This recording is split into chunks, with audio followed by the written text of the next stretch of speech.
Hey everybody, welcome to the Entrepreneur Experiment podcast with me, Gary Fox. On the Entrepreneur Experiment, you learn the secrets and systems world-class founders use to master their business, their body, and their brain. On the pod today, we have two of the most requested guests ever. We have Dan and Ciaran, the founders of ProtexAI. They are managing and have built one of the hottest startups in the world.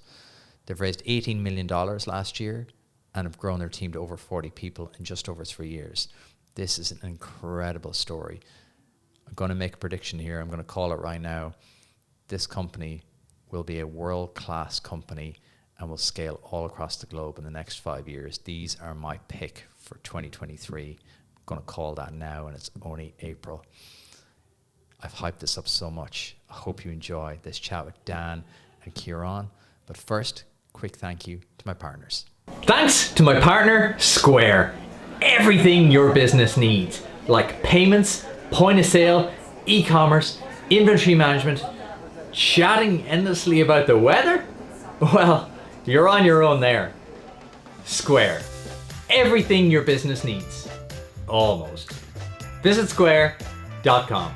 Dan, Ciaran, welcome to the pod. Thank you. Great to be here. Thanks for having me. Illustrious, we're just saying illustrious new Forbes 30 under 30 members. George Russell and Hailey Bieber, is it? Hailey Bieber, yeah, in the States. We're EU though, so we're on the same list, technically the same list, so we'll take it. Okay, yeah. Lads, welcome. Thank you. It's brilliant to sit down with you. You're like one of my most requested guests. Requested? I ask everybody, it's just a little secret. Yeah. I ask every guest going, okay, who should I chat to next? A lot of people have said, the Protex guys. Right. Who's talking shit? And I got both of you. Oh, did you? Oh, good. There you go. Delighted. Yeah. Welcome. What does Protex do? Give people an overview for anyone who's living under a stone. Sure. So we're called ProtexAI. So we use camera software to identify danger before people get hurt for the industrial workforce. So very much focused on looking at behaviors lead to accidents, so physical accidents, so that companies can stop behaviors from happening rather than waiting for accidents to occur. Deadly. That's our elevator pitch. That sounds pretty coherent. Come across good. You seem like very young guys to be solving such a big problem. How did you get started with that? Because that seems like an unusually, I think we talked about this a little bit over lunch, like that seems like something you'd have to be in the industry for years and years and years. How did you come up with that problem? Yeah, it's a really interesting one. I think the industry as a whole, safety is just a really interesting industry, and I don't think you go looking at the safety industry, understanding what happens. For us, I suppose our backgrounds kind of led us down that path. Going back nearly 2 years ago now, I was doing a PhD in computer vision and privacy, looking at the adoption of AI and computer vision in industry and understanding what the barriers were, and one of those was privacy, and Dan had finished an earn-out on one of his previous companies, so we got together talking about computer vision, talking about AI and why it wasn't adopted in industry. And around that time, one of my family members actually witnessed a fatality on one of the lines that she was working on in work, a really unfortunate freak event. It happened, and I suppose that led us down the road of, okay, there's something here that computer vision could definitely make a difference with. And the deeper we dug, the more we understood that it was a massive problem, and there was no visibility as to what happened before that accident. So our hypothesis was, if we can catch all those leading indicators that actually lead up to the accident and we can stop those from happening, then we can stop the accidents from happening. So took the first couple of months just working with prospects and clients and partners in the space, really trying to understand what actually happens behind the scenes and how safety actually works. It's a perfect example of like preparation meets opportunity. Yeah. You weren't exactly going, I'm going to solve this one problem, but you were working in the area of like going, all right, this is really interesting. Yeah, and then absolutely. Two things combined together.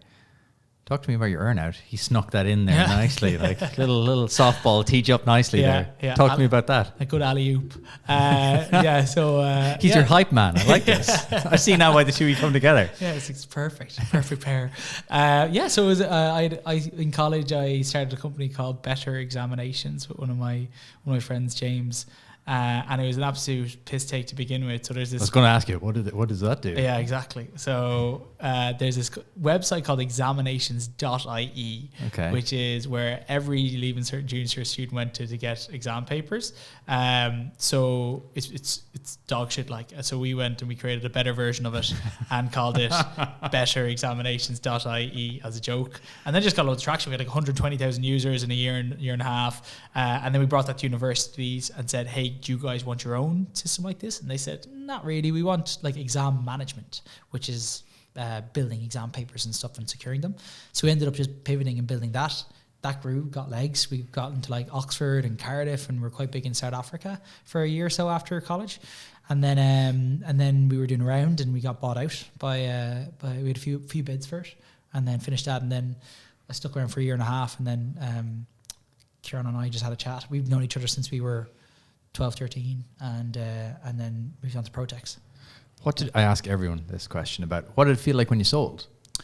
It's funny. It's I get asked it a lot, like what's it like, and it's kind of it's bittersweet. Like you get the cash and everything, it's great, and that's the buzz of it. But it's almost like your problems still exist. You have money, but your problems kind of still exist. And when you go into a new company, the start's really tough because you're now told what to do, rather than not in a bad way, but just like that's just how businesses work. Yeah.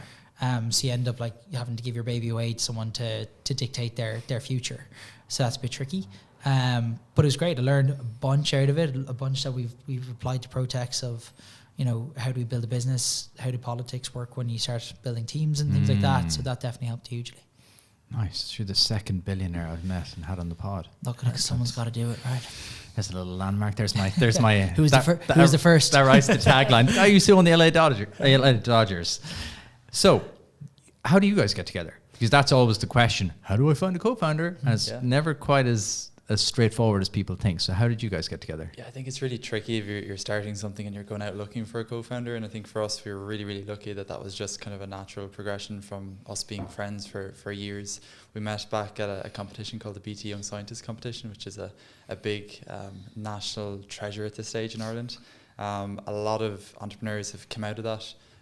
There's the likes of Shane Curran and Evervault, and other companies that have come out. And going back to, when I started off building things, and I love building things, I'm the technical guy, Dan is the sales guy, in case you haven't realised at this stage. But back at that stage, I just loved building projects, and went up, and this guy came up to me, kind of was looking up at him at the time. He was towering over me, and we got chatting, and ever since then we kind of stayed friends. The following year I came back up, I was about a foot taller than him. It's kind of stayed that way Damn ever since. Puberty. But that was the start of it. We stayed friends kind of ever since. Dan went down the business route, I went down the technical route, and we always kind of said jokingly, we'd love to do something together. And it was, timing was probably very good. It was around COVID. We'd lots of time to think. I was doing a PhD at the time. Dan's a really good salesperson, again, in case you haven't realised, and not that it was very hard to convince me to drop the PhD, but I put that on pause for a bit and jumped out and said, let's make something happen here, and that was the founding of Protex. Mm-hmm. Beautiful. Were you always kind of thinking you'd do something together? Was that kind of always at the back of your minds? Were you like meeting up and throwing around ideas, or how did it kind of spark? Yeah, we always just got along, and I think that's the biggest thing on the co-founder front is like a vibe check. You can work with someone and be like, oh, well, they've good assets and stuff like that, and I've got good assets we can bring together. But if you're not going to get along, like we lived togetger for, 3 months, like during... It's very long, 3 months. Yeah, it's a bit... I was going to say, you say that as like 30 years. 3 months, the whole 3 summer. whole months. Yeah, it was in Limerick as well, so I was like, so I had to get used to that, the language barrier down there. But yeah, it was actually me, Ciaran, and his girlfriend. So we were up to there's one stage where we were up to we would be staying up to 2 a.m. just shooting ideas at each other and brainstorming. And there's one stage I remember Rachel came down and just looked at me. She goes, Dan, can you just go home for the weekend? Just go home. I need Ciaran time. So that was kind of fun. But we vibe checked the whole time. And the two of us get along great. I think you always say it of where our where my weaknesses are is Ciaran's strengths, which adds hugely. And I think that's really important when you're looking for a co-founder is look at who you know first. Yeah, I think that part in particular is really important. I think if you can't have healthy conflict, then probably not a good co-founder fit or a founder fit.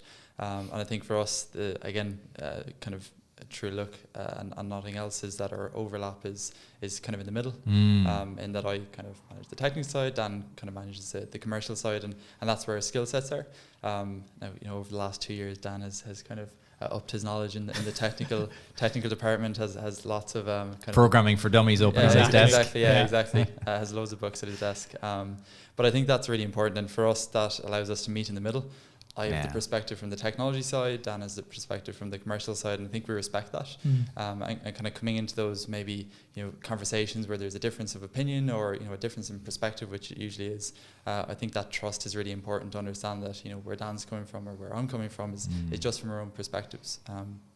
And that can be tricky to build if it's not organically there in the first place. How do you resolve conflict? Do you know, we've never, and maybe it's cliche. Oh, don't say we've never had a fight. Don't be that couple. No, we haven't. Who sit at the dinner table and we're go, an absolute dream, Gary.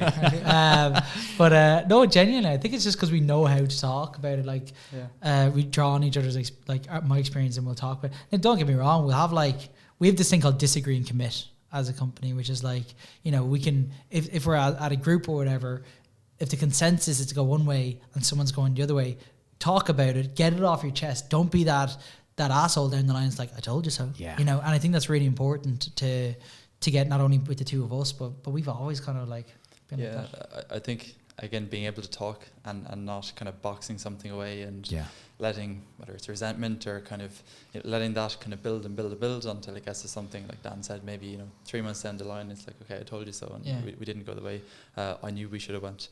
And I think being able to open up and check in on each other, I think one thing that we're probably quite good at is understanding when, you know, each other are probably having a stressful week or a tough week, and we'll just have a chat on a Friday. We'll jump on after work and try to talk about everything outside of work. We usually get dragged back into to talking about Protex, but I think that's really important that you can kind of, it's the vibe check really, as Dan said. So you said it there is trust. Yeah. You can see like there's an energy between you. Even I've only met you a couple of hours ago. You can see that there's an energy between you, and there's a trust and the communication piece, and it's kind of like preventative. It's like what you're doing with ProtexAI. It's preventative rather than, okay, we'll figure it out when it all blows up. Disagree and commit. Love that. Yeah. Don't get me wrong, we do tell each other, so I'll tell Dan what deals he can't close because we can't support them, and likewise Dan will tell me what things need to be built to support deals. So I think there has to be that healthy conflict and kind of bouncing off each other. If you're going down the same road and not kind of bouncing off each other, there's probably something wrong. But it's making sure that those bounces it goes back to trust, that you're bouncing off each other because we both have the best interests of the business at heart, as opposed to trying to catch each other out with things. And you know it's safe as well. You know you're not trying to catch each other out. You know it's just like a healthy, and you're going to the bigger picture. How do you solve such a big problem, though? Because you had the idea, and it came together with the problem that you saw. It's a big thing. It's a big industry you're tackling, and in that, it's a big area. As a startup, I'm always fascinated by this piece, 0 to 1, because I think I love when people listen and go, the aha moment of like going from 0 to 1. How did you guys go from 0 to 1? Yeah, I think it's even a step before that, to be honest. I think it's like we spoke about it a lot on at lunch and stuff, but educating the market first before even thinking about that. So before even thinking like money, how do I do this? It's okay, well, how do we actually tackle this? Because we're trying to disrupt the whole industry, right?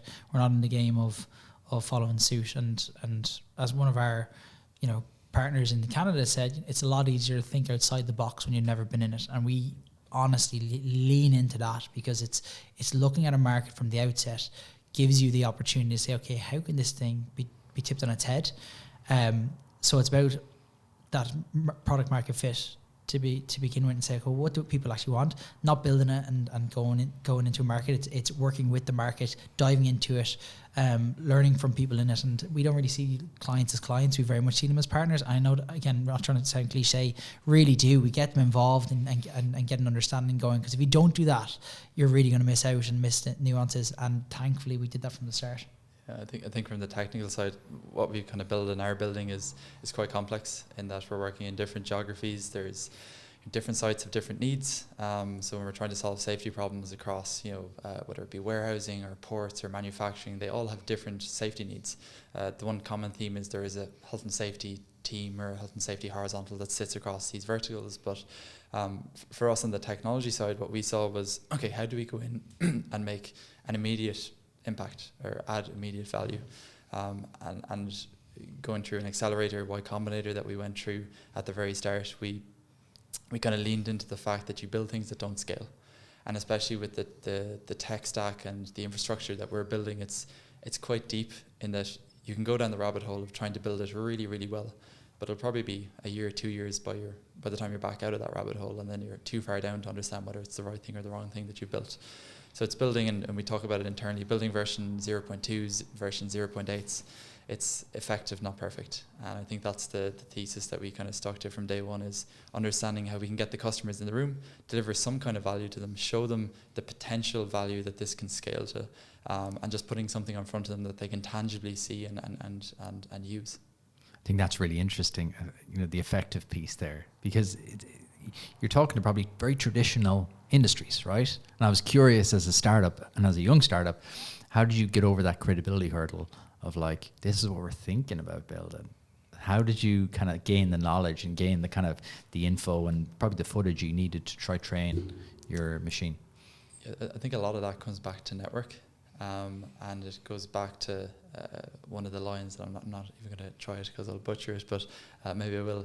So it's ask for money, get advice. Ask for advice, get money twice.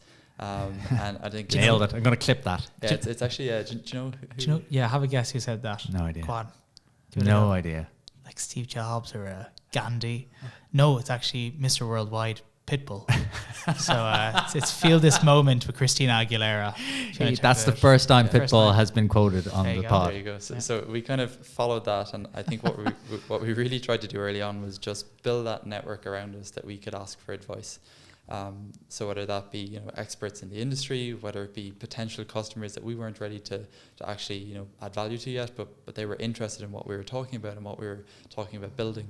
And what we found is that the health and safety industry as just an industry are just it's a really nice industry to work in, because the people are genuinely really nice people to work with.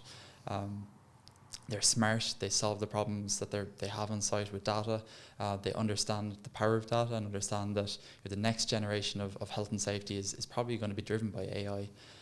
So I think there was that kind of, this is a new shiny thing and it's a new shiny idea, so let's get involved and but we kind of lent into that and tried to extract as much information as possible from those conversations. So before I even wrote a line of code, which was very, very tricky, I think we had, over 100 conversations with health and safety people just to really understand what they did. And we're still continuing to go deeper and deeper to understand. How did you phrase that? Because that's the piece that people need to do and often don't. They go, just going to go off and build here quietly because it's safe and it's comfortable and no one tells you stuff that's rubbish. How did you get people to talk to you? You talked about network there, but how did you get 100 people to speak to you when you know product? I think it's pure internally we have this radical transparency. That's one of our ethoses internally as a company. But that's where we always have been. So I think if you go into someone to straight away try to sell or straight away try to say, look, I'm the expert in this space, they're going to put their guard up straight away. And that's, like Ciaran said, asking for advice is an awesome way to do it. Being a younger startup definitely helped, of saying, look, we want to help. We want you to help us dictate how this thing grows. People like that, people like getting engaged early on and asking, how did you get to where you are? What did you do that got you to being a director of safety or things like that, or got you so high up? So I think it's going in and just being totally like, look, I don't know about this space. I'm trying to learn about it. I've seen you done X, Y, Z. Tell me how you did it. Okay. Rather than going in and saying, oh, we're building this thing and go straight into a pitch, an elevator pitch, and whatnot, because people are just going to be like, feck off, I don't want to talk about it, being sold to or whatever. That definitely was a huge, huge thing for us. I love that. Just being open, being transparent, because I think that stumbles people, because they do what you said there exactly. They have to have a pitch, down. And like you said, people are getting pitched all the time. We talked about it on the way over. You get emails every day. You generally don't have time, or you have no interest, or the timing's not right. But people are generally good. They'll always try help, and especially in the industry you're talking about there, they seem to be quite open, because they're all trying to solve the same problem. Yeah, I think it's just a very human-centric industry. So like the worker is at the center of everything a health and safety person is trying to do, and I think if you lose sight of that, you lose sight of for us at least, we lose sight of the vision that we're aspiring towards, which is to reduce risk on site, which can reduce accidents and reduce deaths. So when we're going in for those conversations, we're not going in, to ask for advice for the sake of asking for advice. We're really genuinely interested in understanding what's actually happening behind the scenes here. How do you run this site? There's some sites that we go into that are massive, and you stand in the middle of them and you feel really small, and there's beacons and buzzers and sounds, and it's just a hive of activity, particularly ports, because they're just so big. And you get to walk around with health and safety people and understand what they have to do is really, really challenging. They have to walk around and have eyes in the back of their heads to see exactly what's happening. And it was through those kind of conversations and site visits and walking around. There's actually a really funny story really early on, myself and Dan, one of our first site visits. Panicking beforehand, what do we wear going onto a site, a really industrial site? So making your boots dirty and putting you on your dirty jeans so you don't look like a newbie, brand new out of the pack from Woody's. So Dan actually went in, big ordeal. Dan went down to the health and safety shop. We found a local health and safety shop. Health and safety shop. There you go. Didn't know a thing like that existed, but it makes sense. Bought boots, bought helmets, high-vis jackets, and we thought we looked the part, and we didn't dirty our boots, so we went in, and halfway through, going back to that transparency piece, halfway through, we said to the site director, we said, look, by the way, we actually, we had to go and buy these today. He goes, what are you talking about? I saw you coming in there as shiny as brand new. Yeah. So it was good fun early days, and understanding, it's a completely new industry. We were coming at it completely green, but open to learning, and having that mindset that we really don't know anything about this. Try and soak it all in. The growth mindset. Any good startup and any good founder has that growth mindset of like, just curious. Yeah. You're asking me earlier about founders and how I prepare and things like that. I'm curious, and genuinely, you guys are always curious. There's just endless things to talk about. Yeah. It's just, And then what happened? Tell me more about that. It's so interesting. Yeah. Speaking of which, Y Combinator. You're good at sneaking things past. I noticed that as well. Y Combinator. Humble. He'll pick up on it. It's fine. Y Combinator. That's such a stamp of approval, such an illustrious thing to become a part of. How did that happen? Yeah, it was a funny one. So absolute shot in the dark. There's none of this like, we knew how to strategize, blah, blah, blah. Honestly, we just went in and we were like we showed an application for fun. How long into the company were you? 1 month. What? Say 2 or 3 months. 2 or 3 months? Yeah, really, really early. And just like went in for the crack, like, and because everybody knows about it, like, and we got like all the gear sent to us and everything, which is cool, which we wear around with pride. But it was kind of, we just put an application in. Nothing really happened for a couple of months, and then we got an email saying, hey, you guys have an interview. It was actually really easy for us. We found out later on that people did like 7 or 8 interviews to get into it. We did one. You do a video, you do 1 minute pitch, and it was around Paddy's Day, and we were like, we both like sank a Guinness on the video. We didn't take Guinness, we like just cheers a Guinness and took a sip. But that worked really well. And then we spoke to the partners there, and they grill you for 10 minutes for fun, and you sit there thinking you did a terrible job, and then they call you if you get it, they email you if you don't. And I was just like sitting there at like 1 o'clock in the morning on my phone and got an American number call, and we were in. So that's kind of how it came about. It was very simple. That's wild. Yeah, very random. Like. Yeah. Again, a good idea though. I spoke to an investor a couple of months ago. He's actually the guy that put me onto you guys initially, and I was asking him about, slow down and have things changed. He goes, no, good entrepreneurs will always raise. He's like, it's up to my job to get into them. He's like, they will never have a problem raising. And it seems like that good ideas will always find traction. Yeah. What was it like becoming part of Y Combinator? Because it's such a name now. It's like almost instant credibility when you get on that. What was that whole process like? Yeah, it was a bit of a whirlwind, and I think, as Dan said, he got the call. He called me, and I still didn't believe him. Did he call you at 1 o'clock in the morning? And you had your phone on? I had my phone on, yeah. Okay. Just at Whirlwind, got that call, didn't believe him, genuinely didn't believe him. He had to actually send me a screenshot of the number, the American number calling. There's that trust thing popping up. There we go. But yeah, it was a whirlwind of a summer. So for us, it was 8:30 to 5 o'clock Irish time, working, just building as fast as we could. Right. And then it was 5:30 to 10 o'clock American time, building with Y Combinator. So yeah, it was an amazing experience. So the likes of Brian Chesney from Airbnb came in to talk to us in the group, and just sitting on the same Zoom call as someone like that was just. So you guys didn't get to go to California?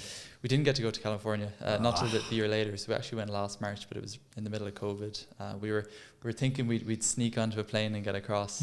We were fully convinced in the first few weeks we could, and then they said, look, it's probably not a good idea. There's probably not a lot of people over here, but it was just a whirlwind of a summer. We learned so much, made so many connections with so many just amazing people. People coming from past founders or ex-Google, ex-Facebook, and the caliber of people that you get to talk to. Everyone is someone in Y Combinator, and that for us was, I suppose, the first view into the world outside of the bubble that we were living in, and looking into the States and how big things are in the States. And to them, they're not thinking big because the States is big in itself. Okay. So that for us, the mindset that, you know, where we were trying to build, which was Ireland and potentially the UK, it's a really good test market. And I think that's why Irish companies have the potential.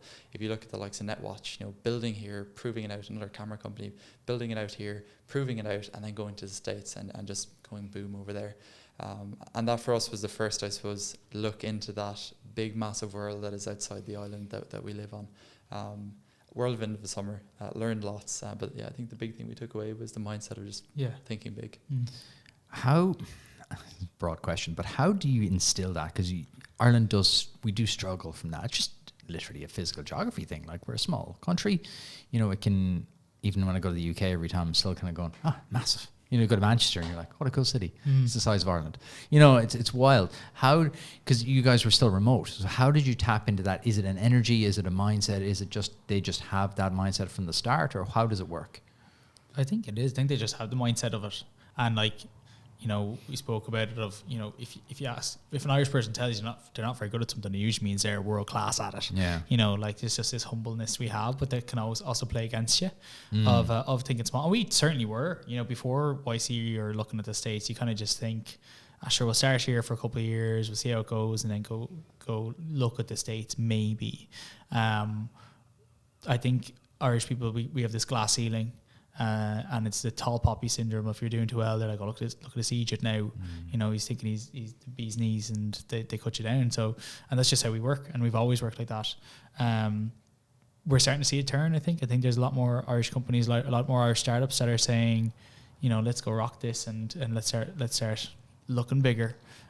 Because there's more access to the States, especially, you know, what's happened in the last few years. There's the ability to build big businesses here and build big businesses remotely. Yeah. So we're seeing that shift, but certainly beforehand, it's kind of the thinking smaller. So I think it's just US is just mindset, and we're just tapping into it now. I think the exact same. I think something is changing. I think it's probably a couple of things, like you said there, easier access. Internet's got better, even something as simple as Wi-Fi speed and broadband, something as simple as that. But then I think COVID has had this tipping point. You see the likes that we talked about, times over lunch, you know, built here, scaling here, but global. You know, it's not like a lot of Irish companies, young Irish companies would have started, maybe got their first million, and then like the darkness at dawn, gone to the States. And you understand why. Just proximity meant a lot of things. Do you think Irish companies can now start here and scale here, get to the level of a Tynes, a Stripe? Yeah, I think COVID, I think you hit the nail on the head. COVID was, you know, I think played a massive factor in just that mindset shift from even something as simple as we can hire remote people, whether that's something, again, thinking inside of Ireland, so we can hire someone from Cork that works remotely and we're based out of Dublin. I think that was, you know, it was accepted before, but now it's like, cool, you can work fully remote and you're still part of the team, you're still the same part of the team. We can hire someone in the UK. And I think what's really interesting is if you look at the island of Ireland, for us, what we see as a big talent hub is down in Munster for kind of skill sets around hardware and embedded systems. And you're not biased at all. Not at all. Not biased. even the smallest bit of bias. Not at all biased. He bleeds green. Yeah, so looking at the companies that set up there, the likes of Analog Devices, and have been there for a long time. Have been there for a long time, and the skill set starts to mold to that. If you look at Dublin, the likes of the HubSpots and Salesforce and the salespeople that have kind of come out of Dublin because of that. If you go over to the UK, companies have been there for years upon years, and I think we're definitely chasing, and I think we're catching up. We're seeing that our talent pool is catching up. So I think it's definitely the mindset, okay, we can hire remote. I think the mindset then is that it's okay to raise money remote. We can have a call with an American investor. We're not expected to go over and meet them. We can have a call with a UK investor. We're not expected to jump across the water, even though it's a quick hop across. And for us, that, I suppose, post-Y Combinator, chatting to investors, raising money, it was the norm because it was after COVID to say, okay, cool, we're going to jump on, 10 Zoom calls over the next 3 weeks to have a chat. And yes, at the end, you go and meet your investors before they put money in to do that vibe check. They're real people. The vibe check, and they're real people. But But I think it's just that acceptance that things can be done remote. You can sell remote. You can have conversations with people, and the expectation is that, okay, we can do all of this remote. Maybe we do some site visits, and for us those site visits are really important because we can understand how the facilities work. But I think it's just this mindset shift, and I think COVID has accelerated it more than it would have probably been if COVID didn't happen. Speaking about shifts, since mid last year, AI is just the word, right? It's literally in your name. Why is AI having such a moment? Why is everybody talking about it right now? I think it's really interesting. We were chatting about this earlier. I think that if you look at the likes of ChatGPT, and everyone's talking about ChatGPT, rather. I tried to make an Instagram about it earlier and I couldn't because I stumbled over that exact word. Yeah, I think they make it very hard. But if you think about ChatGPT and the value that it shows instantly, so you put something in and you can hold the value that it gives you back, whether that's in the form of a message you want to send to someone, whether it's in the form of a blog post you want to write. And I think that for a lot of people was the aha moment. I think what people miss is that the amount of research and development and academia that have been working on this problem for years and years in advance, and the companies that have come in the last 10 years to work on it, it just didn't happen overnight. And I think for us, it's funny because we, in the market that we're in, part of what we're doing is trying to educate the market. So we're working with a market that, would usually work with pen and paper. Have probably moved into more of a digitized era where they're using reports and digitized reporting. The next step for them in that kind of, I suppose, shift is to go to what we would consider generation 3, which is the likes of IoT technology, AI technology, big data technology. So for us, we were looking at it that, we're selling this idea that AI is a tool. It's a tool that can add value and help you do your job a lot better than you would be able to do it without it. And then ChatGPT comes in and everyone goes, aha, it's a tool that can help us do our job better. So I think for us that was really interesting in kind of having this education piece that was probably just before this wave that has come over us in the last year. But it's definitely a very interesting conversation that's probably part of every technical conversation nowadays around AI. It's so funny, you had the light bulb went off and you were talking about it there, about the value was able to translate. I think that's probably where crypto fell down, in the fact it was purely speculative and people didn't really understand and were never able to just tap. Like, digital money is coming, that's just a fact, but they were never able to pay for their coffee with it unless you're kind of a very, very, very early adopter. And that's like one of those things we talked about, VR, AI, crypto. All these technologies are coming. It just takes much longer and there's so much goes on in the background. Why has there been so much doom mongering and fear about AI? I think it's an unknown, right? So people are coming around and accepting it, whatnot, but I think it was previously an unknown, and whenever there is an unknown or uncertainty, the first thing people do is to pull back from it in everything, through any sort of technology or anything at all. So that's definitely why I think the acceptance around it's definitely getting better, and because of that, we're seeing a lot more things happen in every industry around AI, and it'll soon be, with making it accessible for everybody. And I think what Ciaran said, once people, because when we talk about it with clients, they're like, geez, the Terminator and stuff's going to take over. That's what people think of, right? All the time when you think about AI, you're like, no, honestly, it's a lot softer than that. People have watched that, the dog from the robot dog, and people have got feared about that, Dynamics. about a robot, and they're still pretty rudimentary. But people are like, oh my God, the robot dog's going to kill me. Yeah, exactly. It's wild. Black Mirror does not help. It's true. First off, It's true. So, Hollywood's got a lot to answer for. Yeah, exactly. Yeah, I think that. So once you bridge that gap of saying, look, it's not that, this is what it is. Yeah. Ciaran makes a great point. It's a tool. It's not a case where it's going to replace things. But you made a good point. If you don't start using it, you're going to fall behind. So this is just the way the world works. But looking at it as, you see it everywhere. Like the people are saying, for identifying cancer, with through X-rays or MRIs. That's not to say that it's going to 100% do it. It's going to give doctors the ability to say we have a higher confidence that that's going to happen. Yeah. So once that acceptance happens, I think that's where you bridge the gap between the human and the Terminator. But they can spend more time doing the important stuff. Exactly. They're not trawling through records, reading 100 different reports to try get to the point of making a decision.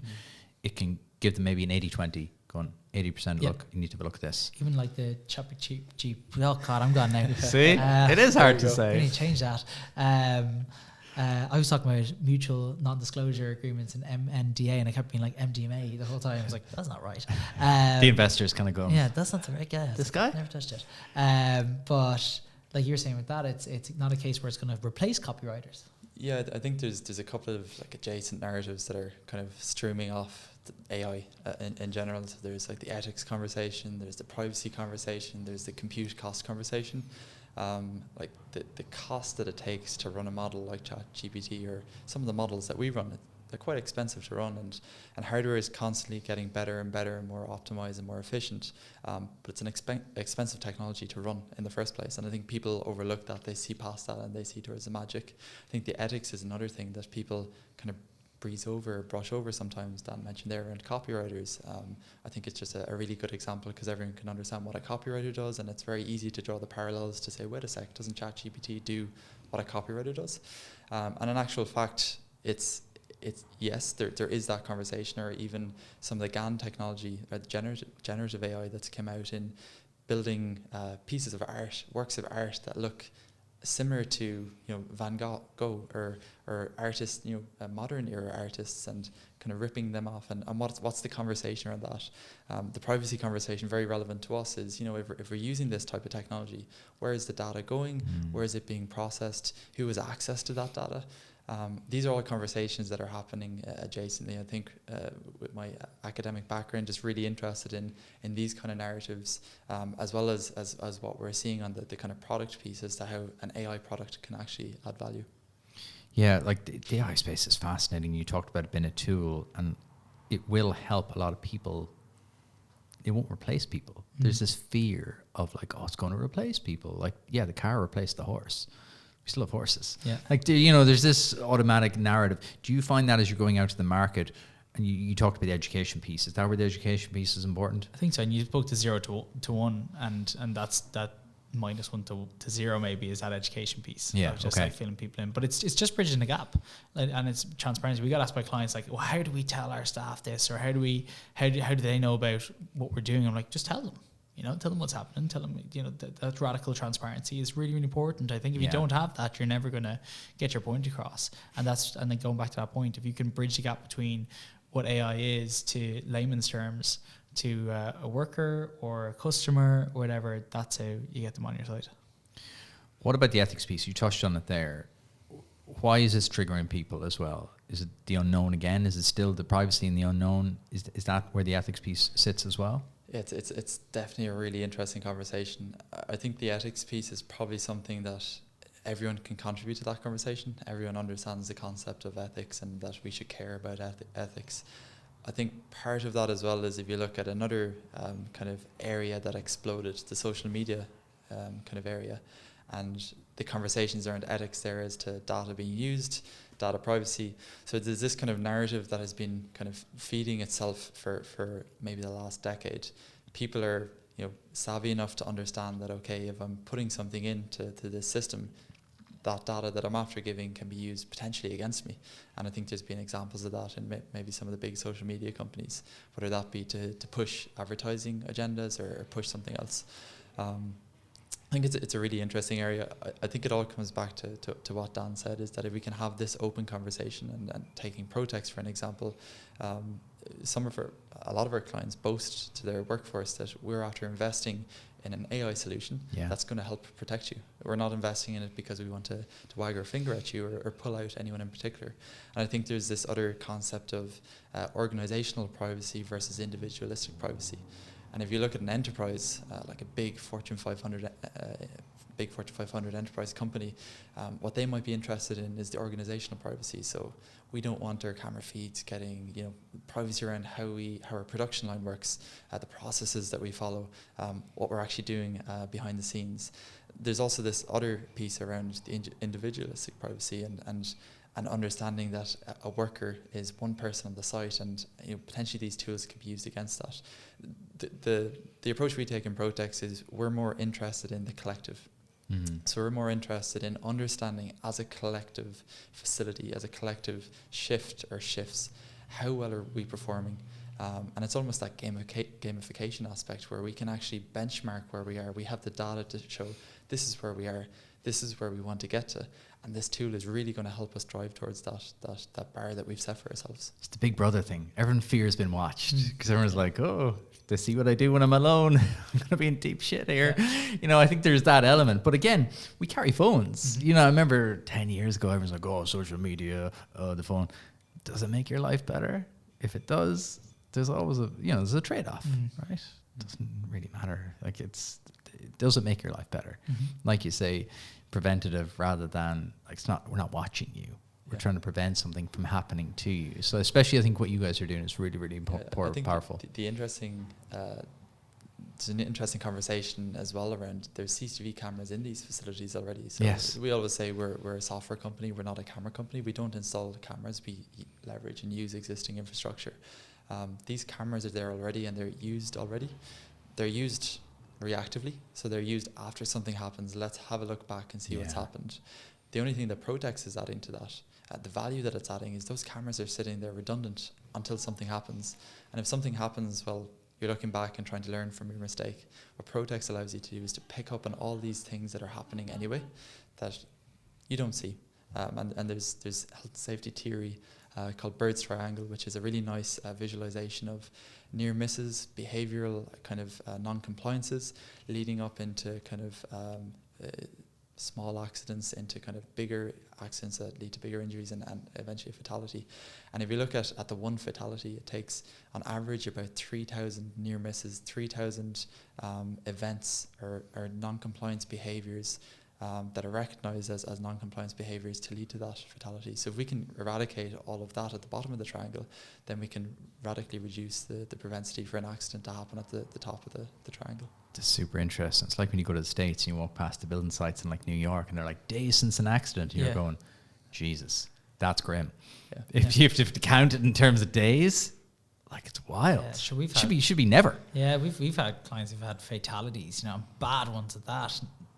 And there's no such thing, I don't think, as a freak accident a lot of the time. It's always precursors to it. So we've had like clients who would say something bad happens, we go back through the CCTV and we'll see that the behaviour that led to that was happening day in, day out. Yeah, and that person's lost their life now. Exactly. And not only that, but their families lost a loved one, or the lives that it impacts past. That's not just the person. And that's really what drives us. We always look back on seeing what's happened around the world, what deaths have happened and whatnot. And on those sites we work on now that have had fatalities, they haven't even had an accident because they're spotting things early. In like Marks and Spencer, we were one of our clients in DHL and whatnot. We've reduced safety events by 80%, just purely by spotting things early. And I imagine there's the mind shift change then as well. Yeah. Once you start incorporating your feedback back into the loop, then yeah. Oh, okay, that seems to be a problem. Okay, we're going to change that. And actually, now we see this is a problem as well. So, like, you can see that there's a perpetual loop then created in a positive way as opposed to a negative way of like, oh God, this has happened again. Yeah, it's a ripple effect, really. Yeah. Why is ChatGPT? There you go. Why is ChatGPT free right now? Why? Because I read about how expensive it is to run. Why is it free? It's super expensive, and they're losing money on but also gaining lots and lots of users. Like if you look at their usage metrics compared to the likes of an Instagram, I can't remember the exact numbers, but the amount of time it took them to reach 1 million versus Instagram, like the difference is phenomenal. It's interesting, and I think there's no AI business model. AI is a new. If we think about SaaS companies, SaaS companies usually leverage the cloud. They'll sell a piece of software and they sell it as a service.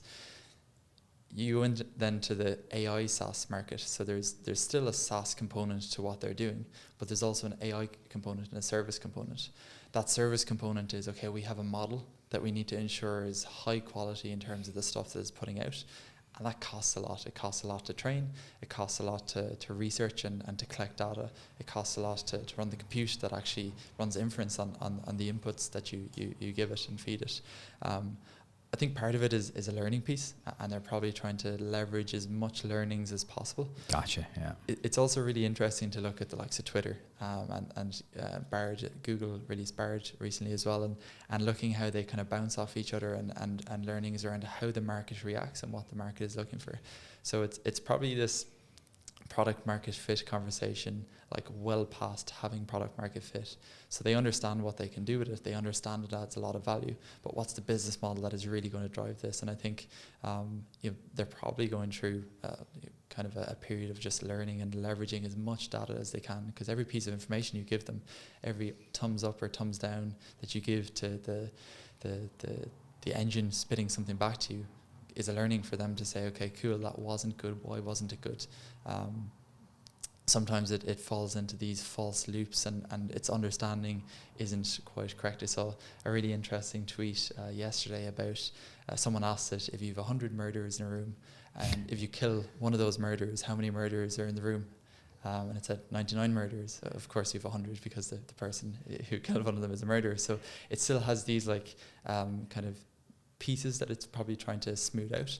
So a lot of what we're going through now is learning, and it's really interesting to observe from the Twitter stratosphere, just kind of looking from kind of because one of the things you kind of go, how is this free? It's amazing.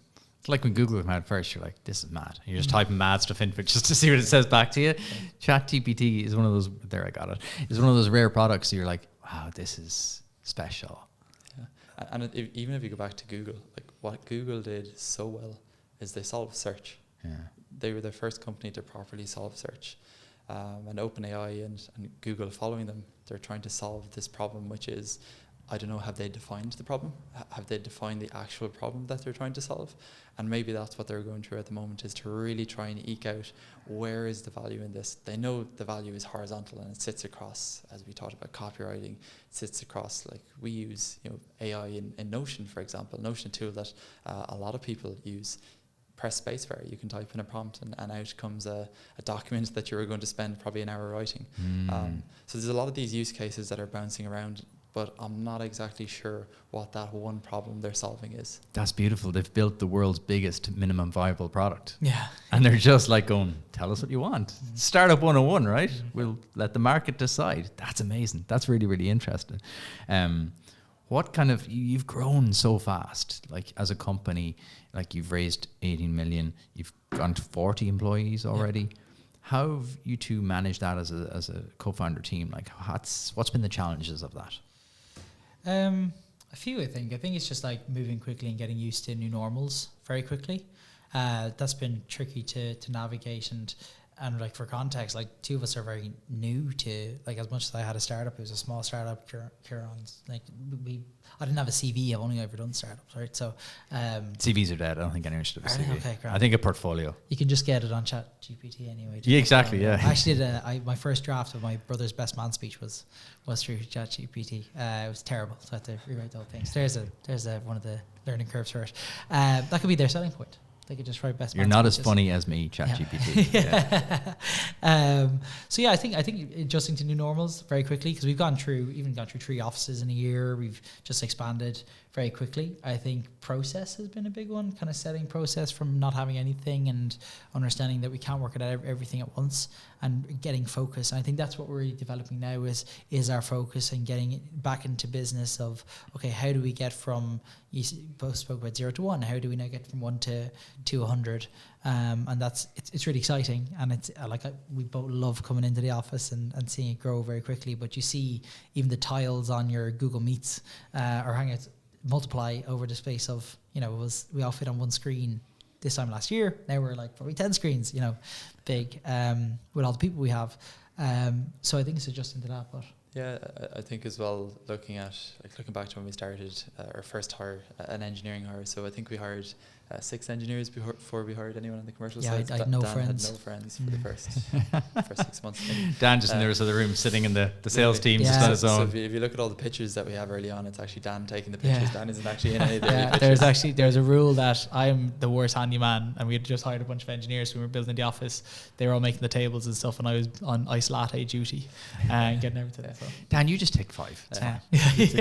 Nothing has changed. Nothing to sell. Yeah, nothing has changed. Yeah. But it was really interesting. Our first hire, Ciaran, originally from India, moved to UCD, did a master's, and just the two of us starting off working till like 2 or 3 o'clock, just building as fast as we could build, and that moving into, okay, there was 2 and 3 on that team, and eventually we had 10. And 10 is a really nice number because everyone can talk to each other every day. everyone knows what everyone's doing. There's this like telekinesis as to everyone knows what's happening, what to do. You then go to 20 and it's like, okay, cool, we now have actual defined roles, and as Dan said, process starts to come into play, and you really need to think about how can we be as efficient in moving information from, let's say, the sales team to the product team. And then you go to 30 and that kind of starts to rack again, and I'm sure we're going to see that continue. So it's I think again comes back to growth mindset, and it's accepting that what we have now is not what we're going to have in 6 months or a year's time, because what works now is going to be broken in 6 months, and it's trying to react to that as fast as possible and preempt what's going to happen as fast as possible.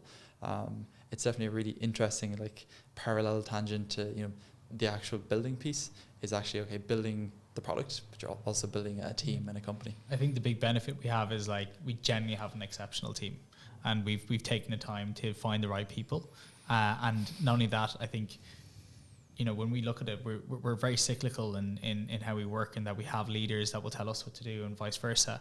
And in doing so and bringing in experience and leveraging off that, that's helped us to navigate things a lot better, I feel. How do you find good people? Because this is always the thing, right? Yeah. Everyone's like, oh, I can't hire. This is a problem as old as time.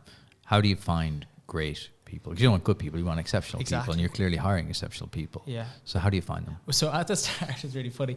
We just got really lucky at the very, very start. We got very lucky. Like Ciaran, who Ciaran mentioned there, we were just like, we can't pay you anything, but this is going to be fun, I can promise you. And he was just like, sure, what have I got to lose? So that was great. And then even like one of our first hires, Pa, who's our lead computer vision engineer, you know, we just messaged him on LinkedIn, and he was like, yeah, this is cool, sounds cool.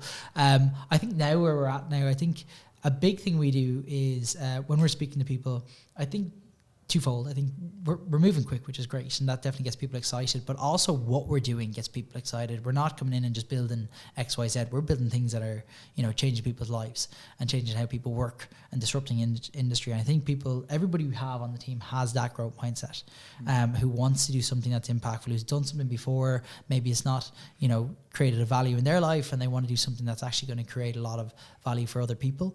That's definitely helped. A big thing what we do at the start, and we spoke about vibe check with the two of us, we do that all the time with new hires, where we'll jump on, and especially for the biz ops side of things, they have to do a presentation on themselves.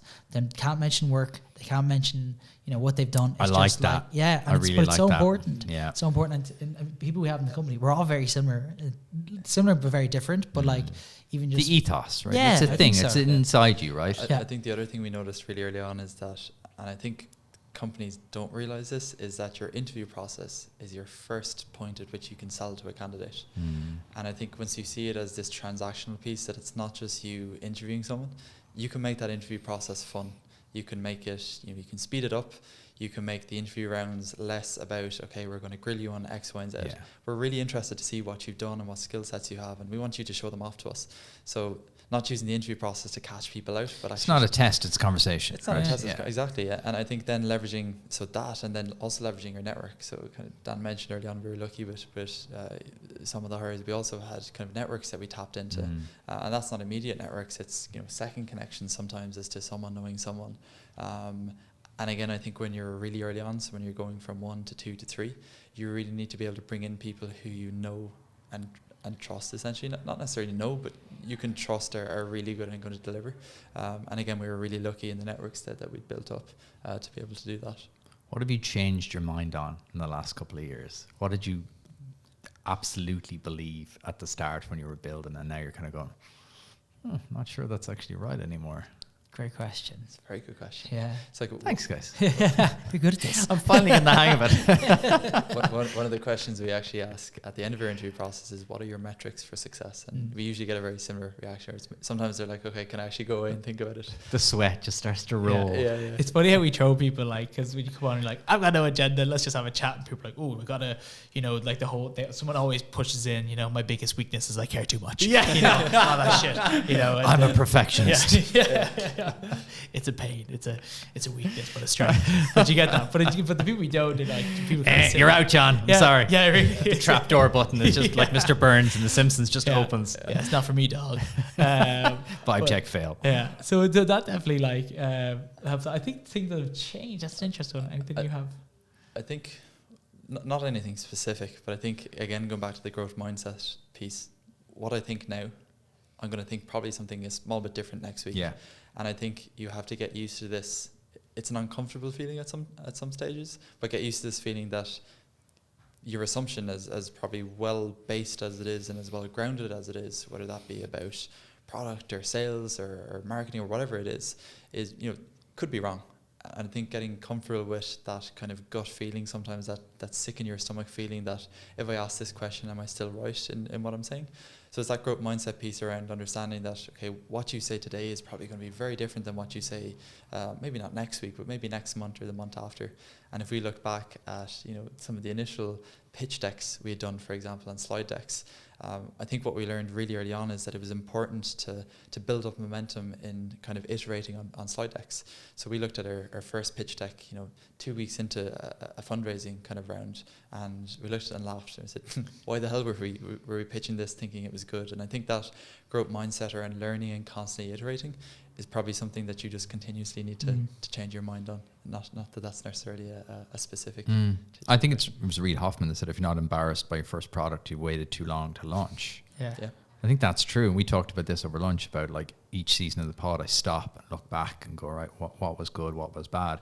And genuinely you look back and you're going, oh my God, that was a real mistake. And I think that's good because it's called the entrepreneur experiment, because I believe all businesses are just a series of experiments run continually.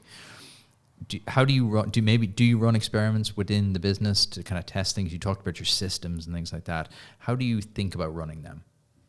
Yeah, really good question. I think we've kind of realized in the last maybe 6 months that so you can iterate on something and you can have outputs. So you can build a system, you can build a process, you can try something, you can experiment with something. That experiment is useless unless you can actually validate it and have some results or some metric to track. So I think to what you were saying, building a startup is a series of building experiments. And I think it's how well you design those experiments is probably going to kind of lead into how well you're going to do. So it's kind of this strategic thinking in terms of thinking long term, and then bringing that back to, okay, can the strategic inform the tactical for the next couple of months? So I think it's constantly learning that, okay, there's probably better ways to experiment, better ways to do this, better process. The process is going to improve. So one thing we always say when we're developing a process or putting a system in place is you need to communicate to the team that this isn't the end process. And I think oftentimes it can be very easy to hypothetically design this really nice flow chart as to, okay, this is how it's going to work, and it's going Charts always look good. Charts never fail. It's going to be plain sailing. Actually implementing that is a bit of an experiment in that, okay, we know when we validated each stage of this process and we know exactly what's going to flow from here to here. Reality is usually very different. And when you actually try to put that into practice, there's usually some assumption that you made was wrong, or some piece of that puzzle that you didn't properly solve. And that can be tricky in pushing things out to whether it's a team of 2 or a team of 4 or a team of 30. So I think it's again comes back to the transparency piece and kind of having that dialogue to say, okay, we're testing something here, it's an experiment, but also being really articulate in the way you design those experiments to make sure that the outcomes that you see are valuable outcomes as opposed to just outputs. So we talk about the business, the body and the brain on the podcast. How do you guys look after your body as startup founders? Because you're in the mill, right? Yeah. You're going 100%. Yeah. I put on a YC couple kilos. Was that what it's called? The freshman 15 or whatever it's called. The picture of us in San Francisco, my God, it's like we ate ourselves. Yeah. No, I think that's really the portions are bigger, Dan. Maybe that's it. Yourself, man. It's all right. I'm like, I'm difficult for a bit of ice cream. I think that is such an important part of it. Like I've listened to podcasts, people they're 20 years out in business, and they first thing they say is how do you look after, you have to look after yourself first, which is really important. I think you can get so caught up with, it's almost like a competitive nature. It's like, well, they're saying in late, I got to do this, but understanding play to your strengths. I work better in mornings. Ciaran works better at night times. Yeah. So doing that, I think that's really important, and having an outlet. I'd run a lot, so which definitely helps, in with no headphones or anything. But your mindset, if you're not, you're I'm not gonna say your body's a temple or anything like that, but genuinely, I think it's a case of understanding okay, I got to take go to the gym in the morning and exert some pressure before getting into it. Yeah, I think it's again a massive conversation that's often overlooked with startup founders. It's tough. Building a startup is really tough, and I think the first thing is acknowledging and understanding that that the journey that you're going to embark on, if you're setting a company up, it's definitely, it's a roller coaster. It's a lot of fun, and if you don't enjoy the journey and you're just interested in the destination, then startups aren't for you. But understanding that within that journey, that it's a marathon. The cliche, it's a marathon, it's not a sprint. The two of us last year, for example, we both played hurling. And we both be very good hurlers. Yeah, for context, Ciaran plays senior Limerick hurling. I played junior Kildare hurling, so it's slightly different. Small bit different. I like how you give him a little bit of praise. Again, you're hype manning him up here. We were playing it in Limerick one time, just poking the ball to each other, and Ciaran goes, "Jeez, I didn't think you'd be that good." So I was like, "Check you."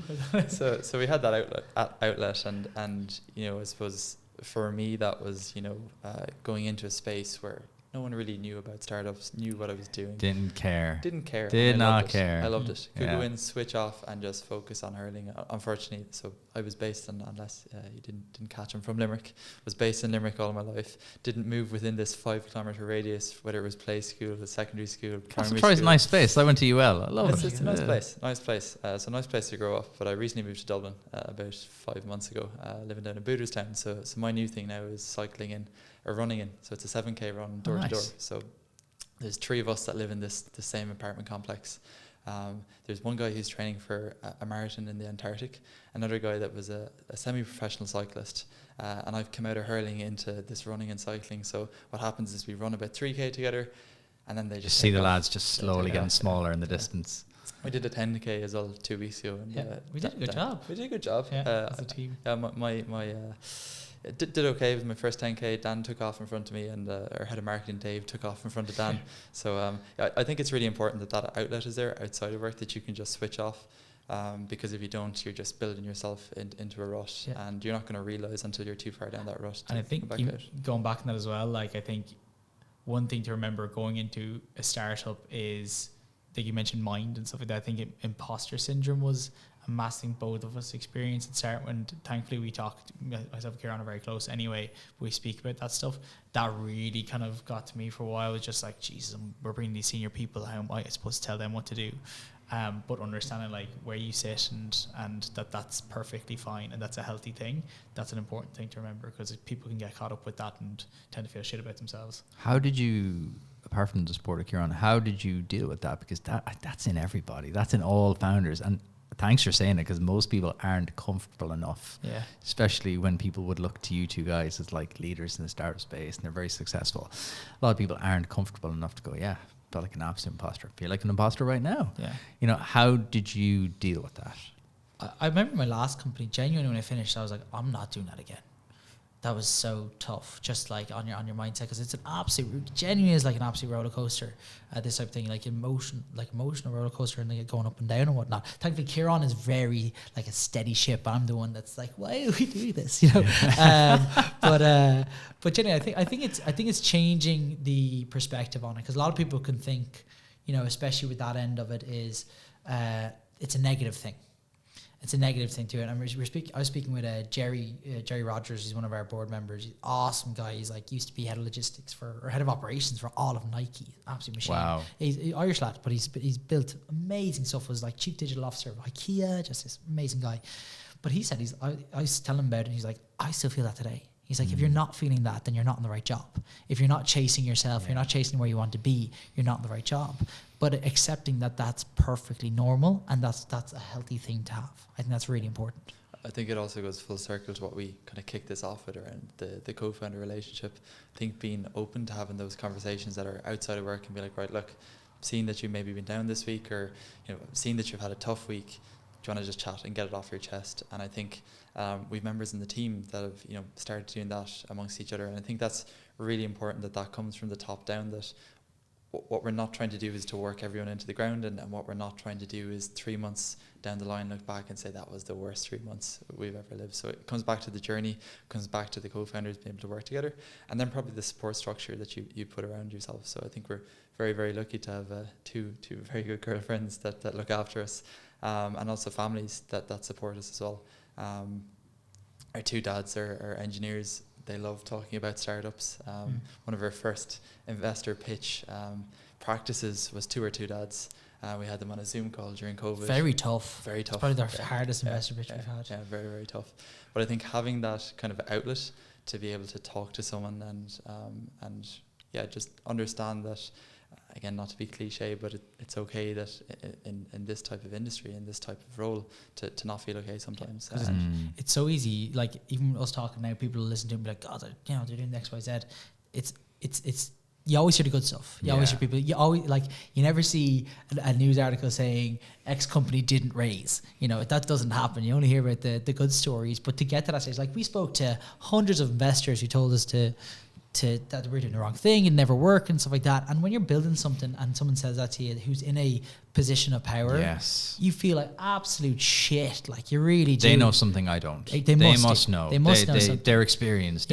They've backed Uber and they've backed this person. Exactly. And I must be doing something wrong. And when you get into that whole, it's so hard to, you start having arguments with internally, you're like, oh God, maybe I'm doing the wrong thing. So I think it's understanding that although you hear the stories of like this company did great, this company's doing really, really good, for those companies to get there, definitely were dragged through the mud beforehand, and understanding like that's part of the process. And it's okay that that's part of the process. You hear some people, we raised in a week. Guarantee you, there was weeks before that where they were told that wasn't happening. Like, we've heard absolute horror stories of people trying to raise and being torn apart on it. But you just got to find the right investors that believe in you and back yourself. I think on that investor's point, what we kind of figured out is that just like there's an ICP, so an ideal customer profile that we're looking to fit to, there's also an ideal investor that we're looking to fit to. And some investors just aren't a fit, whether it be they don't understand the industry. So we're in the AI SaaS industry. It's a new industry. Some investors don't understand that. If you're in health tech, trying to pitch to an investor that doesn't know anything about health tech, of course they're going to feel like they can come in and tell you. If you're building something in hardware tech, if you're selling to a software investor, the investor isn't going to have the expertise. So I think that's another thing when you're talking to investors, and again it goes back to that vibe check. We're really lucky with the investors that we've brought on, and the investors we've brought on, we brought them on to push the business, and that's what they've done. They don't treat it and hold us to account to, obviously we've our board meetings and obviously we've targets that we want to hit, but really it's about, okay, how can we pull you in the right direction, and what can we do? Is there anything we can do to push the needle in the right direction for you guys? So I think just appreciating that and understanding that there's some investors that aren't a right fit. If you look at Airbnb or Stripe, guarantee you there was investors probably didn't really understand the big ocean wide space that they were tackling. And again, it goes back to what happens behind the scenes and that process, that roller coaster journey. There's downs, and I think the most important thing is to not try to stay down too long, is to try and learn from those downs, because then you'll have a lot more highs. That's why I keep this podcast long form. Try do it over an hour, because you need it to get into actually what's going on, because you can't. You perfectly said it there, Dan, with the an article's 500 words. The headline is going to be for you guys 18 million. Like, that's just how media works, right? Click, click, click, click, click, click, click. Whereas the context is lost, the nuance of Dan saying, well, actually it was extremely tough because it just doesn't make the cut. They're like, okay, we have a narrative here we want to shape.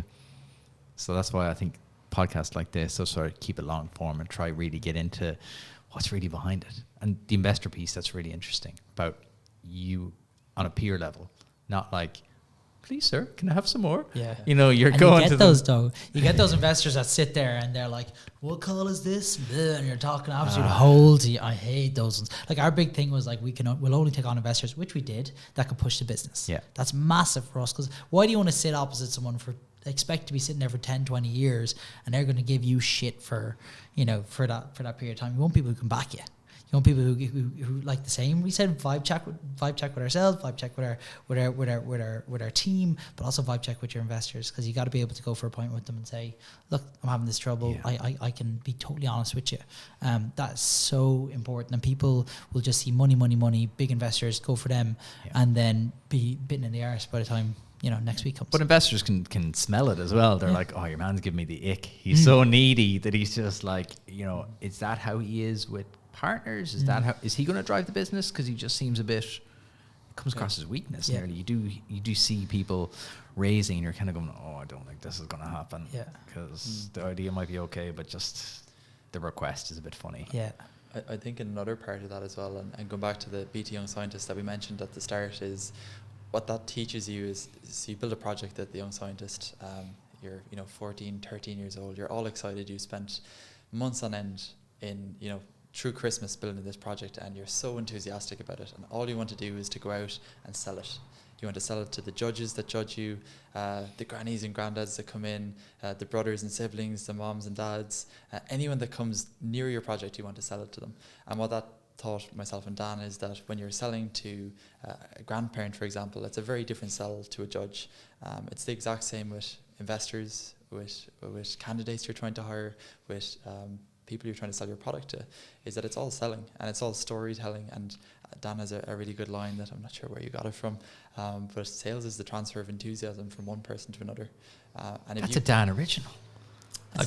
Came out of his head. I can't remember where I got it either, but I'm not going to claim it because someone's going to be like, I told you that. The internet will come after you. But I think it's so true is that, as you said, once two people come onto the call and once, let's say, we're trying to sell to an investor to say, this is going to be big because, and we're telling them the story behind it, the problem we're solving, the traction we have, and everything we're excited about. What you want to start to happen is that enthusiasm starts to transfer to that investor, where the investor goes, yeah, this is going to be really big and I can see the potential. And then they do their due diligence and it backs it up. And they can then sell it to their team. I think what you eventually want to get to the stage of is the investor then starts to try and sell to you, where they're like, okay, we're the fund to go with because X, Y, and Z. And that's a really interesting kind of transaction, especially when it comes to kind of closing around as to how you have those conversations. And it goes back to being able to have a conversation, a candid conversation with an investor, whether that's on a WhatsApp message or a WhatsApp call. Just have a conversation that isn't formal, that isn't over emails, that isn't bounded by what I say here is going to be taken and it's going to be said. And context. It's context. Context. That's why I love doing these in person. I do some of them remote because we have to, but there's nothing like the context of just looking someone in the eye and getting to know. Like, I know you guys now, whereas if we did this on Zoom, it'd be from 1 to 2. Yeah. Cool. See you, Gary. Oh, nice to meet you. Quick, we got to get our OKR session done. Yeah. So when you actually sit down and spend time to get to know people, it's just a richer experience overall. Definitely. I sent out a tweet half joking about starting a VC fund that just invests in BT Young Scientists. Should be a thing. It would have one of the best returns in Irish history. Easy money. Crazy. Easy money, Easy right? money. Crazy. The pedigree is ridiculous. I think it goes back to like the type of people. Like if you're going to do it, you're going to you enjoy the product, especially ones that are really, really good. The ones who people enjoy the project and enjoy, telling people about but it. But making things. Yeah. There's real value. But not even that, but telling people they made it. Yeah. Are you a maker or a taker? Yeah. I heard that recently. Yeah. It's like, I love that. Yeah. Are you a maker or a taker? Do you know what we love seeing is because we go every single year and you see students coming in at the start who are so nervous and you might be a little bit kind of nerdy and they don't know what to talk about it. By the end of it, they got ties on their heads, no, they weren't drinking. It's not a wedding. Yeah, exactly. But they're buzzing. They got after loads party. of friends. Yeah, after party. But there is an after party inside. It's the coolest thing ever. They're in great form. They have loads of friends and stuff and you love seeing the confidence when people speak about what they're doing. I love talking startups or talking to students or whatever it is, and they love it. They breathe it and stuff like that, and they're the ones that really. They're transformational experiences. Hugely so. If you suddenly you've gone to, I went to a small school in Nina. We did the Young Entrepreneur of the Year, and it was in the school, and then it was in the local hotel, and then it was in the Tipperary final, then it was the Munster final, then it was the Ireland final. By the end of that, you think you're a superhero. Yeah. Those little transformational experiences, when you're that age, when you're 14, 15, it's an important age. You're shaping, who am I? What do I value? What am I rewarded for as well? You have all these psychological cues going, what do I get rewarded for? Mm-hmm. Oh, people think I'm great when I do this. And then you subconsciously start to do more. I was at an event yesterday. There's a BT business bootcamp that runs at a UC Nova, where they take some students in who maybe have an entrepreneurial flair or maybe have an interest in that. And was kind of talking to them, and one of the slides I pulled up was when myself and Dan met 12 years ago, and I was joking that it actually. Do you have that photo? I have that photo. Send that to me. We'll put that in the YouTube version. have to share it with you, unfortunately. So my photo. It was bottom right on the slide. Made it into the Limerick Leader, which is the big paper down in Limerick. And my mom, to this day, still gives out to me because there's a big rip right down the middle of my trousers. So still get a laugh out of that. But I think what's really interesting is thinking back to myself, Dan thinking back to himself back then. what I was thinking. I thought it was this big, massive, and it's in the RDS. It's really, really big. There's 550 projects. But one of my favorite sayings is by Steve Jobs, and it's very easy to connect the dots looking backwards. Very hard to do it looking forwards. And I think if we look back to that time and look at all the dots that have connected, so coming out of that, going into boot camp that we went our separate ways in terms of I went down the tech route, Dan went down the business route, everything that happened in college, everyone that we met in college, the networks that we fostered, true to this journey that we're sitting in front of you here now, all the dots have connected to lead us here. And I think it's a really interesting way to look back and understand how you've gotten to where you are now. This is truly a high moment. This I was is truly say a it's major the pinnacle. dot. Yeah. Thanks, Dan. Yeah. But it's like that though. People, I saw that on one of your, I think it was you tweeted it before, and I really like that. But I think a lot of people try force the dots. You're trying to get the pen out, and you're trying to like dot ahead, and you're like, oh, I must dot this out. Whereas it's only when you start to go back and you're like, oh yeah, just relax. One thing I do is like, I remember I did it for age. I had like these 3 to 5 year plans, and it would wreck my head because I wouldn't hit these targets, and then you'd be feeling terrible and like, oh God, I didn't do that. Now I don't make anything past like genuinely like, oh, that's a 3-6 month plan.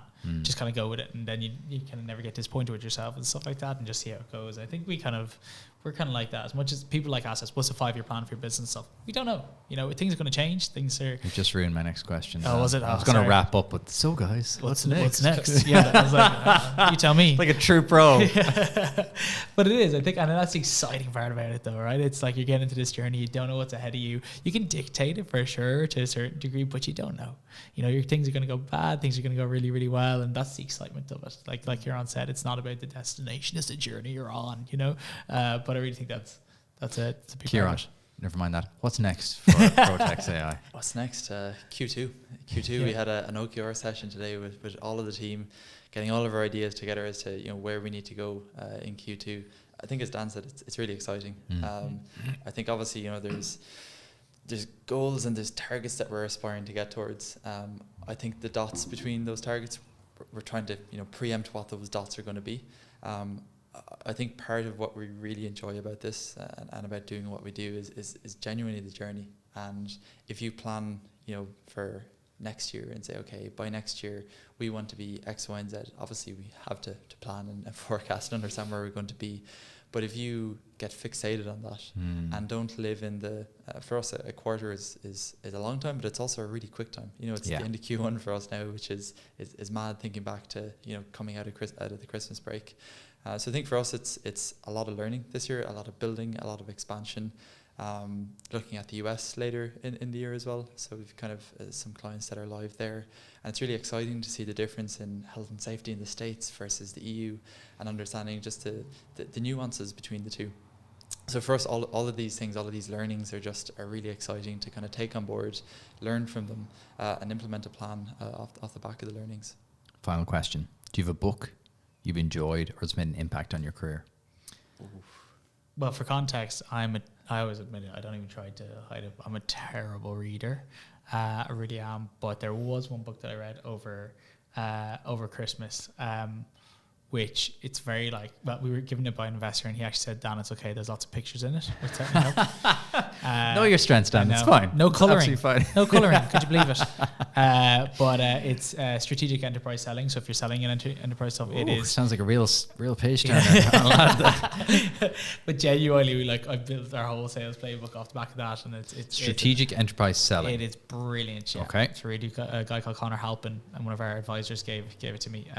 But it's quite an old book, but it's goes through all like complex selling and stuff like that. So it is matter of fact, it's not like a nuanced one, but certainly helped me. Like a playbook. Okay. Yeah. It's definitely the first time that's been recommended. I bet. Sorry. Ciaran? This probably won't be the first that this book has been recommended. I think. Harry Potter, yeah.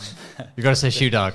No. The Lean Startup by Eric Ries. That's been recommended as much as you think. It's kind of fallen out of vogue. I like it. I think it's a really good book. I think it's an amazing book. I think the first time I read it, it's a lot to take in, and any book is a lot to take in when you're kind of, you can really burn yourself out sometimes reading a book because you go so down the rabbit hole. I think for me, like taking the snippets and what I really like to do in anything I read, I also wouldn't be a massive reader. I enjoy reading. Don't have as much time as I probably should make for reading. But I think the big thing to take away from me was it's system thinking. it's engineering thinking. I like system thinking because I'm an engineer. And the idea of build, test, and learn. I think it's fundamental to what any startup's trying to do. I'd like to flip that on its head a bit and say the learn piece can come first. So you can learn, build, and test. You need to be able to do both. So you need to be able to learn and build and test, but you also need to be able to take assumptions or take hunches that you have within reason and say, okay, we need to build this and we know what we're going to test on it. The learn piece first is probably more the strategic long-term, okay, for the next 6 months, this is the kind of strategy that we're going to implement. But I think it's phenomenal. I like that. Flip it on its head. Learn first. Lads, that was absolutely class. Thank you so much for coming on. Where can people learn more about yourselves and ProtexAI? Yeah, so well, first off, we're constantly hiring. So if anybody is interested in anyone who's listening to this, we're always looking for growth mindset people. I think a lot of people listening to your podcast are like that. But yeah, so www.protex.ai is where you can find us. Follow us on LinkedIn. Follow us on our marketing team. Will be delighted us saying that to hit their OKRs. But a big part of it, if anyone's interested in talking to us and whatnot, we're very open to chatting about our journey, or if anybody's interested in what we do as from a company perspective, again, very, very interested to chat. Yeah, perfect. So, second that. Lads, thank you so much. Thanks, Gary. Appreciate it. I hope you enjoyed today's episode. Wherever you're listening, whether it's Spotify, YouTube, or Apple, click that subscribe button, and I will see you back here next week for a brand new podcast.